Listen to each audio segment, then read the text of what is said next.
A pouco máis de 2 semanas de comezar o curso escolar, a incerteza é total. As federacións de nais e pais seguen opoñéndose ao protocolo marcado pola Xunta de Galicia. Un protocolo que obriga, entre outras medidas, a manter unha distancia de 1,5 metros entre os alumnos nos comedores escolares. Esta é unha neglixencia de carácter sideral, algo que eu creo que, por moito menos, teñen actuado as fiscalías de oficio, non? Estamos falando de dos dereitos fundamentais, o de saúde das familias e do alumnado, e o dereito á educación. Non é un xogo. Do mesmo xeito que a nós se nos condena e se nos descarga unha responsabilidade ilimitada en caso de contagio nun comedor ou en caso de contagio nunha actividade extraescolar, a administración ten que asumir esa responsabilidade porque para eso traballa cos impostos dos cidadáns. A FAMPA de Pontevedra cualifica de irresponsable a actitude adoptada pola Consellería de Educación. Este colectivo segue insistindo na imposibilidade de levar a cabo os comedores escolares e o Plan Madruga se non se muda o protocolo da Xunta. A pesar de que estes servizos están suspendidos, polo de agora a Federación de Nais e Pais decidiu abrir o prazo de inscripción para o vindeiro curso escolar. Non temos todavía as cifras totais, pero estamos tendo unha matrícula como se fose un ano normal. O cal demostra o necesario que o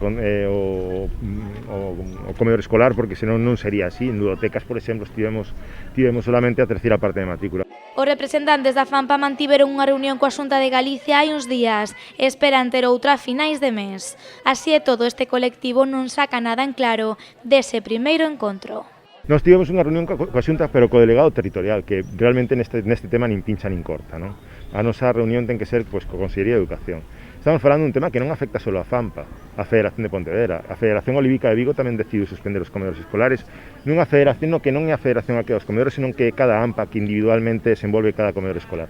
Pero temos a constancia de que AMPAs de Vilaboa, AMPAs do Rosal, AMPAs de Pollo, AMPAs de Barro, AMPAs de prácticamente toda a provincia de Pontevedra están facendo o mesmo, e o mesmo noutros sitios, noutras provincias. Para que os comedores escolares funcionen no vindeiro curso escolar, a Xunta debería, en primeiro lugar, aclarar cal é a distancia que teñen que manter os rapaces nos comedores. En segundo lugar, asumir parte do sobrecuste que supón esta situación para que non recaia únicamente nas familias. Ademais, dende a FAMPA non entenden por que teñen que asumir eles toda a responsabilidade do que acontece nestes comedores. É que o protocolo non descargue sobre AMPAs que están xestionadas por persoas que son voluntarias unha responsabilidade ilimitada en termos de delitos contra a saúde pública. Eso non pode ser. É unha situación completamente inasumible.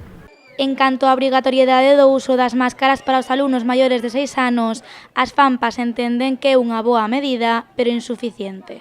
Entendemos que só a mascarilla non chega. O sea, os rapaces teñen vida propia, solamente están 5 horas na aula, o resto da súa vida se desenvolve en sociedade como o resto de nós, e hai que establecer as mesmas medidas de prevención que se establecen en calquer outro ámbito tamén na aula, non? Medidas de separación, medidas de control higiénico, tomas de temperaturas permanentes, entendemos que todo isto e despois hai unha parte moi importante, que o protocolo non descargue, que a Consellería non descargue sobre as familias os resultados de un posible contagio, non?